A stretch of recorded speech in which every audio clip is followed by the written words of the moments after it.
Imagine करें कि आप एक बोट पर अपनी फैमिली के साथ नीले समुद्र में छुट्टियां गुजारने गए हैं। चारों तरफ दूर दूर तक पानी फैला हुआ है और सब कुछ नॉर्मल दिखाई देता हो, लेकिन तभी एक लम्हे में सब कुछ बदल जाए। अचानक समुद्र का पानी कहीं गायब हो जाए और आप समुद्र के नीचे की वीरान जमीन पर फंस जाएं। ऐसे में आपके दिमाग में कई सवाल आएंगे, आखिर समुद्र का सारा पानी कहाँ गया? क्या ये पानी दोबारा वापस आएगा? तो चलिए ये सभी सवालों के जवाब जानते हैं इस फिल्म से, जो आपको सांस रोकने पर मजबूर कर देगी। कहानी की शुरुआत में हम एक फैमिली को देखते हैं जो एक बोट पर कैरिबियन ओशन के बीच में मौजूद होते हैं। ये फैमिली बेन नाम के इस लड़के का बर्थडे सेलिब्रेट करने के लिए समुद्र के बीच में आए होते हैं, एक यादगार पल बनाने के लिए। वो सभी बहुत खुश थे, लेकिन उन्हें पता नहीं था कि ये खुशी कुछ ही देर की मेहमान है। कुछ पल के लिए सब कुछ नॉर्मल चल रहा होता है। जब वह सभी समुद्र का व्यू एंजॉय कर रहे थे तो बेन की मॉम समुद्र में स्विमिंग करने के लिए जंप कर देती है, जबकि बेन और उसके फादर फिशिंग करने में बिजी थे। लेकिन तभी अचानक से बेन की मॉम जूलिया को समुद्र में ऐसा फील हुआ जैसे कोई बड़ी सी चीज उसके आसपास चक्कर लगा रही हो। जब वह यहाँ वहाँ देखती है तो उसे कुछ भी नहीं दिखाई देता, लेकिन तभी अचानक से कोई उसे समुद्र के नीचे खींच लेता है और साथ ही उनके बोट पर जो इक्विपमेंट्स हैं वह तेजी से यहाँ वहाँ डायरेक्शन चेंज करने लग जाते हैं, जैसे कुछ बड़ा हो रहा हो। बेन और टॉम इस बदलते हालात को अच्छी तरह समझ नहीं पाते क्योंकि वह फिशिंग करने में बिजी होते हैं। वही जूलिया देखती है कि वह अपने बोट से कुछ ही सेकंड्स में काफी दूर आ गई है और वह डूब रही है। वह खुद को बचाते हुए टॉम को जोर जोर से आवाजें देने लगती है, लेकिन जूलिया बोट से काफी दूर होने की वजह से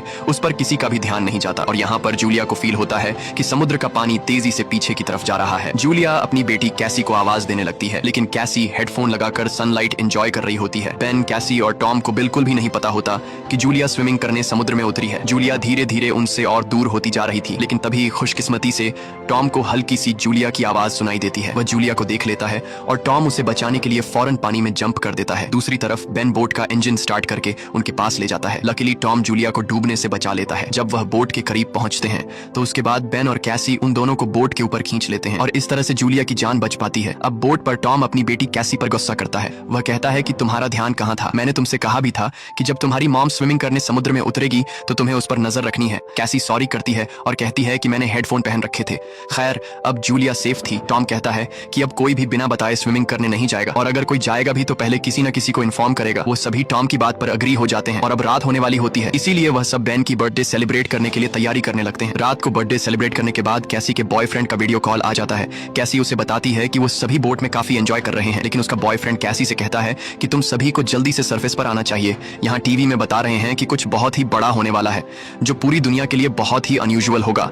ये सुनते ही कैसी नोटिस करती है कि उसके बॉयफ्रेंड के पीछे शहर में बहुत बड़ा तूफान आ रहा है। वह ये देखकर थोड़ी परेशान हो जाती है क्योंकि उस समय ये लोग सेफ जगह पर तो बिल्कुल भी नहीं थे।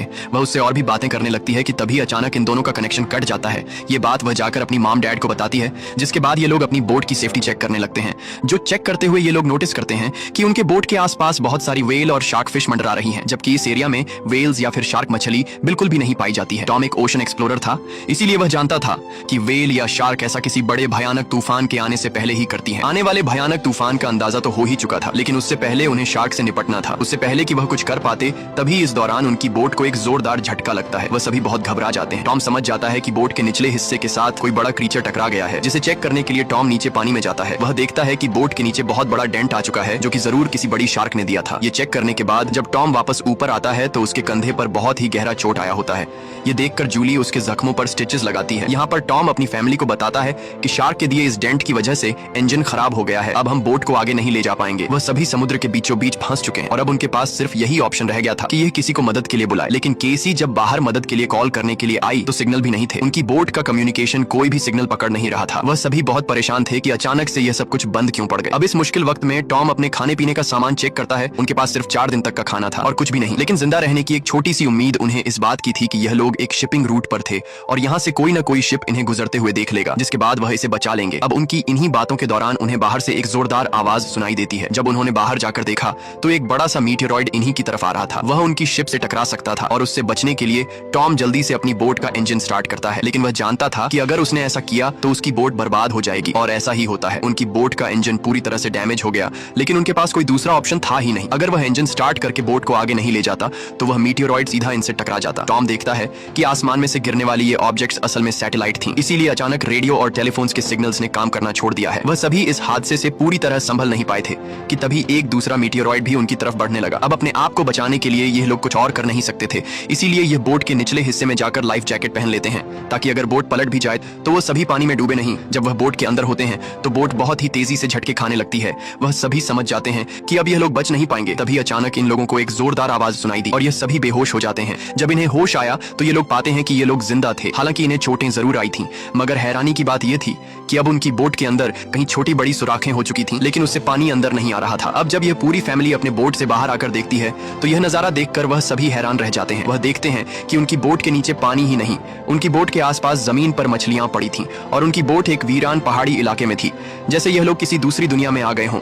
यह जगह पूरी तरह से बदल चुकी थी। जहां कल रात तक पानी था, वह जगह अब ऊंचे ऊंचे पहाड़ों और गड्ढों की तरह दिख रही थी। वह सभी जल्दी यह बात रियलाइज कर लेते हैं कि वह किसी डिजर्ट में नहीं, बल्कि वह अभी भी समुद्र के बीचों बीच है। बस समुद्र का सारा पानी यहाँ से किसी दूसरी जगह शिफ्ट हो गया है। अब टॉम जल्दी से अपना कंपास निकालता है और डायरेक्शन देखने लगता है, और वह समझ जाता है कि यह जरूर धरती के साथ कुछ गड़बड़ हुई है। धरती के पोल चेंज हो गए हैं। नॉर्थ पोल की जगह साउथ पोल आ गया था, जो कि साउथ पोल की जगह नॉर्थ चला गया था, और इसीलिए जहां पर पहले जमीन पर लोग बसते थे, समुद्र का सारा पानी वहां पर चला गया है और अब समुद्र की जगह जमीन बन चुकी थी। इस चीज का पता लगने के बाद यह सब लोग हैरान रह गए। एक और भयानक बात टॉम ने उन्हें यह बताई कि इस सब के बीच जो इंसान जिंदा जमीन पर थे वह सभी मारे गए होंगे। केसी को यह बात बहुत ज्यादा तकलीफ देती है। वह अपने आप को कैबिन में बंद कर लेती है, क्योंकि उसे पता चल चुका था कि उसका बॉयफ्रेंड अब इस दुनिया में नहीं रहा। लेकिन अब एक और बात थी जो कुछ ही देर बाद उन्हें पता चलने वाली थी, और वह बात सुनकर उनके होश उड़ने वाले थे। खैर, अब जूली यहाँ पर बचे हुए खाने को इकट्ठा करने लगती है और बेन अपने बर्थडे के सारे बलून हवा में उड़ाता है ताकि अगर कोई जिंदा हो तो वो उनके पास आ जाए और वो सब मिलकर इस सिचुएशन का सामना करें। उसके बाद टॉम रेडियो के जरिए किसी से कांटेक्ट करने की कोशिश करता है। उम्मीद तो उसे ये थी कि सामने से कोई रिस्पांस नहीं आएगा, लेकिन सरप्राइजिंगली उसे रिस्पांस मिलता है। ये रिस्पांस उसे एक कैप्टन ने दिया था जिसका नाम नाटो है, और वो भी समुद्र के शिफ्ट होने की कहानी जानता था, क्योंकि वह भी टॉम की फैमिली की तरह अपनी सबमरीन में था। टॉम कैप्टन से पूछता है कि अब इस सिचुएशन में हमें क्या करना चाहिए। यहाँ कैप्टन इन सभी को वह बात बताता है जिससे उनके पैरों तले जमीन खिसक जाती है। कैप्टन टॉम को बताते हैं कि अर्थ के जो पोल चेंज हुए हैं वे लगभग एक हफ्ते में फिर से अपनी जगह वापस आ जाएंगे, यानी एक हफ्ते बाद समुद्र वापस अपनी जगह पर आएगा और उस समय उसकी लहरें बहुत खतरनाक होंगी। इसलिए कैप्टन टॉम से कहता है, मैं तो सबमरीन के जरिए सर्वाइव कर लूंगा, मगर तुम जल्दी से जल्दी अपने लिए कोई ऊंची सी जगह देखो और वहां चले जाओ, क्योंकि वहां पर तुम्हारे बचने के चांसेस ज्यादा होंगे। ये बात सुनते ही जूली फौरन अपने बच्चों से पैकिंग करने के लिए कहती है। टॉम कैप्टन से कहता है कि आपकी सबमरीन के अंदर भी बचने के चांसेस ज्यादा हैं, तो क्या आप मेरे फैमिली को रख लेंगे? कैप्टन कहता है कि जरूर भाई, मैं ऐसा करना तो चाहता हूँ, लेकिन मैं कर नहीं सकता, क्योंकि मेरी सबमरीन के अंदर मेरा एक साथी मारा गया है और यहाँ पर सिर्फ 2 लोगों की ही जगह है। मैं एक आदमी को तो रख सकता हूँ, लेकिन फिर भी एक बाहर ही रहेगा। और यहाँ पर टॉम कैप्टन से रिक्वेस्ट करता है कि प्लीज आप मेरे दोनों बच्चों को किसी तरह से रख लें, इसके बदले में आपको हमारे पास बचा सारा खाना दे दूंगा। जिसके बाद कैप्टन उसकी बात मान लेता है और कैप्टन टॉम को मैन्युअली मैप पर अपना लोकेशन समझा देता है। उसके बाद टॉम उस सबमरीन की लोकेशन का अंदाजा लगाता है और वो अपनी वाइफ को बताता है कि हम सिर्फ 2 दिन में वहां तक पहुंच जाएंगे, यानी ये समुद्र का पानी वापस आने से पहले हम अपने बच्चों को सही सलामत वहां तक पहुंचा सकते हैं और इस तरह से हमारे दोनों बच्चों की जान बच सकती है। अगली सुबह ये पूरी फैमिली अपने सफर के लिए तैयार थी, तो टॉम देखता है कि दूर से एक अजीब सा आदमी अपने डॉग के साथ उनकी तरफ चला आ रहा है। टॉम देखता है कि वह आदमी घायल है, इसलिए टॉम ने उसकी मदद करनी चाहिए। वो पानी की बोतल लेकर उसके पास जाता है। इस आदमी ने टॉम का पानी पीने के बाद उसका शुक्रिया अदा करने के बजाय उल्टा उस पर अटैक कर लेता है और ये चीज दूर खड़ी जूली भी देख लेती है। तो आदमी अपने पास पड़े हुए चाकू से टॉम पर हमला करके उसकी जान ले लेता है। उसके बाद वो आदमी जूली की तरफ बढ़ता है। अब अपने हस्बैंड को तो वो नहीं बचा पाई, लेकिन जल्दी से वो बोट के अंदर जाती है और कैबिन में अपने दोनों बच्चों को लॉक कर देती है। उसके बाद वो केसी को एक फ्लेयर गन देती है और कहती है कि इसका यूज तब करना जब हम बहुत ही मुश्किल हालत में हों। अब ये बात कर ही रहे थे कि वह आदमी उनकी बोट तक भी पहुंच जाता है और उससे बचने के लिए जूली बाथरूम के अंदर चली जाती है। अब यहाँ पर वो किलर उनकी बोट पर सर्च करना शुरू कर देता है और जैसे ही उसे यहाँ खाना मिलता है वह खाना शुरू कर देता है। वह खाने पर ऐसा टूट पड़ता है जैसे वह पिछले कई दिन से भूखा हो। खाना खाने के बाद जब वह जूली को ढूंढने लगता है, उसके बाद वह सीधा कैबिन की तरफ जाता है, लेकिन वहां जाकर उसे पता चलता है कि जहां से आवाज आ रही थी वहां कोई भी नहीं है। दरअसल जूली बोट में हुए छेद से निकलकर यहाँ से बाहर निकल चुकी थी, लेकिन उस आदमी का जो डॉग होता है वह जूली को देख लेता है और जूली पर भौंकने लग जाता है। अब मजबूरी में जूली को उस डॉग को चुप कराने के लिए उसे मारना पड़ता है और वह खुद बोट के नीचे छुप जाती है। हालांकि वैसे तो वह उस किलर को नहीं मिल पाती, लेकिन जब वह बाहर झांक कर अपने डॉग को मरा देखता है तो वह समझ जाता है कि जूली बोट से बाहर है। अब जैसे ही वह उसे पकड़ने के लिए बोट से नीचे उतरा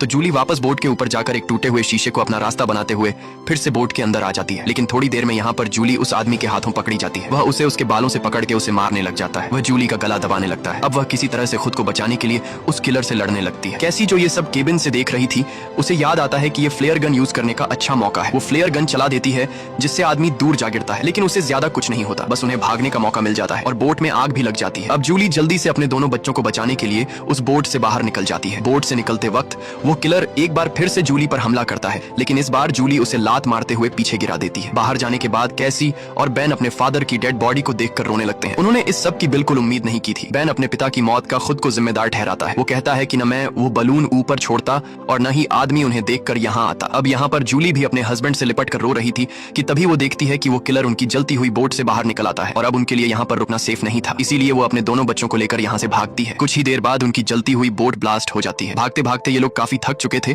इसलिए ये एक पहाड़ी के पीछे आराम करने के लिए रुक जाते हैं, क्योंकि उन्हें लग रहा था कि शायद इस किलर ने यहाँ उनका पीछा छोड़ दिया है। बेन यहाँ पर भी रो रहा था। कैसी उसे हौसला देते हुए पीने के लिए साफ पानी देती है, लेकिन बेन पानी पीने से भी इनकार कर देता है। जूली अपने बेटे को समझाती है कि इसमें तुम्हारी कोई गलती नहीं, वो तो तुमने मदद के लिए बलून हवा में उछाले थे। तभी जूली ने देखा कि वो किलर अभी भी उनके पीछे आ रहा है। अब तीनों जल्दी से किलर से बचने के लिए भागना शुरू कर देते हैं। भागते भागते ये लोग बहुत थक चुके थे, लेकिन जब भी ये पीछे मुड़कर देखते हैं तो वो किलर उनके पीछे ही आ रहा होता था। अब ये लोग रुकते नहीं, लगातार भागते रहते हैं और एक ऐसी जगह पहुंच जाते हैं जहां पर जहरीला पानी मौजूद था। यहाँ से जाते वक्त उन्हें कुछ भी हो सकता था, लेकिन जूली अपने बच्चों को यहीं से गुजरने का हुक्म देती है। जहरीले एसिड से गुजरने के बाद उनकी हालत काफी खराब हो गई थी और जूली को एहसास हुआ कि बेन डिहाइड्रेट हो चुका है। उनके पास पानी की कुछ आखिरी बूंदें थीं जो उन्होंने बेन को दी, लेकिन इतने थोड़े पानी से उसकी प्यास नहीं बुझी। अब यहाँ पर कैसी हिम्मत हार चुकी थी। वो कहती है, हम सब जिस तरफ बढ़ रहे हैं शायद वहाँ पर सबमरीन होगी भी या नहीं, लेकिन जूली उसे डांटती है कि चुप करो और जो मैं कह रही हूँ वैसा ही करो। हम लोग आगे बढ़ेंगे और मुझे पता है कि मैं तुम्हें बचा लूंगी। जूली के कहने पर वो लोग फिर से चलना शुरू करते हैं और आगे बढ़ने पर उन्हें एक प्लेन दिखाई देता है जो सालों पहले तबाह होकर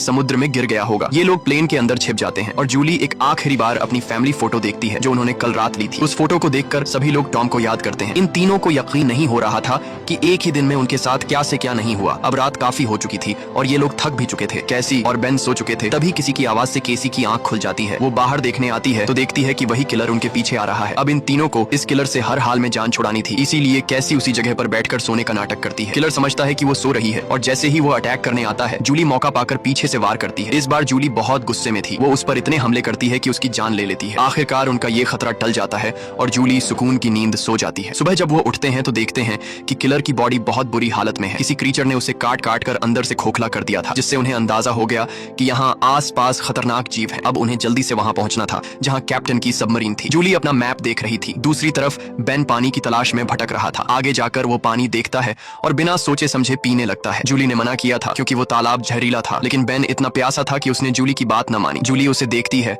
और दौड़कर पानी पीने से रोक लेती है, लेकिन तब तक वो काफी पानी पी चुका था। थोड़ी देर बाद बेन बीमार हो गया और चलने की हालत में नहीं था, इसीलिए जूली और केसी वहां पर एक शेल्टर बनाते हैं और कुछ देर आराम करते हैं। तभी जूली को अजीब आवाजें सुनाई देती हैं। जब वो बाहर जाकर देखती है तो उसे पता चलता है कि ढेर सारे क्रैब्स उनकी तरफ बढ़ रहे हैं, जिनसे बचने के लिए उन्होंने भागना शुरू किया। थोड़ा आगे चलने के बाद कुछ दूरी पर उन्हें एक बहुत बड़ी शिप नजर आई। ये एक कार्गो शिप थी जिसके अंदर बहुत सारे कंटेनर्स भी थे। इन कंटेनर में ही बहुत सारे लोगों ने पनाह ली हुई थी। इन तीनों को देखते ही वो सभी कंटेनर में जाकर छुप गए। दरअसल वो इन तीनों से नहीं भागे बल्कि उनके पीछे केकड़े आ रहे थे। ये तीनों कंटेनर के पास जाकर गिड़गिड़ाने लगते हैं और दरवाजा खोलने की रिक्वेस्ट करते हैं, लेकिन वो उनके लिए दरवाजा नहीं खोलते। दूसरी तरफ केकड़ों की एक बहुत ही बड़ी सेना उनके पीछे थी, इसीलिए अब उनको खुद कुछ करना होगा। उनके पास कोई और रास्ता तो था नहीं, इसलिए जूलियन और उसके दोनों बच्चे कंटेनर के ऊपर चढ़ने का फैसला कर लेते हैं। जूलियन पहले अपने दोनों बच्चों को कंटेनर के ऊपर चढ़ाती है। अब जूलियन जैसे ऊपर चढ़ती है तो एक केकड़ा आकर उसे पैर पर काट लेता है, लेकिन वो जैसे तैसे करके उसे अपना पांव छुड़ाकर ऊपर चढ़ जाती है। अब जूलियन अपने जख्म को अपने स्कार्फ से बांध लेती है, जिसके बाद वो बेहोश हो जाती है। केसी और बेन देखते हैं कि वो केकड़े उस कंटेनर को काटते हुए उसके अंदर चले गए और उसके अंदर मौजूद लोगों पर इन केकड़ों ने हमला कर दिया। अब वो लोग अपने पास मौजूद हथियारों से उन केकड़ों को मारने की कोशिश तो करते हैं, लेकिन केकड़ों की तादाद बहुत ज्यादा थी। ये लोग उनके सामने नहीं टिक पाते और केकड़े कंटेनर के अंदर मौजूद सभी लोगों को मार देते हैं। अगली सुबह जूलियन को होश आया। उसने देखा कि उसके दोनों बच्चे यहाँ नहीं हैं। वो बुरी तरह से डर गई कि कहीं मेरे बच्चों को कुछ हो नहीं गया हो, लेकिन तभी दूर से उसे केसी और बेन आते हुए दिखाई दिए, जो असल में खाने पीने और हथियार की तलाश में गए हुए थे। खैर, अब यहाँ पर वो केकड़े भी नहीं थे। अब जूलियन अपने केकड़े के कांटे जख्म को ठीक करती है, जबकि बेन कंटेनर के अंदर मरे हुए लोगों के वेपन्स कलेक्ट कर लेता है ताकि उससे खुद की सेफ्टी के लिए यूज कर सकें, और वहाँ उन्हें थोड़ा बहुत खाना भी मिल जाता है। खैर, इसके बाद जूलियन कैप्टन से कांटेक्ट करती है, जिस पर वो बताता है कि मेरे ऊपर भी इसी क्रीचर्स ने अटैक कर दिया है और अब मैं बहुत ज्यादा जख्मी हूँ, मैं तुम्हारी मदद नहीं कर सकता। और साथ ही वो जूलियन को ये भी बताता है कि अब समंदर का पानी बहुत जल्द वापस फिर से अपनी जगह पर आने वाला है, इसीलिए तो ये सी क्रीचर फिर से यहाँ वापस आ गए हैं। जूलियन रोने लग जाती है क्योंकि इन लोगों को ये भी नहीं पता था कि सबमरीन तक जाने के लिए उन्हें कौन सी डायरेक्शन में जाना है, क्योंकि सारी रात भाग दौड़ में उनका मैप भी कहीं गिर गया था। इसलिए कैप्टन उनकी आसानी के लिए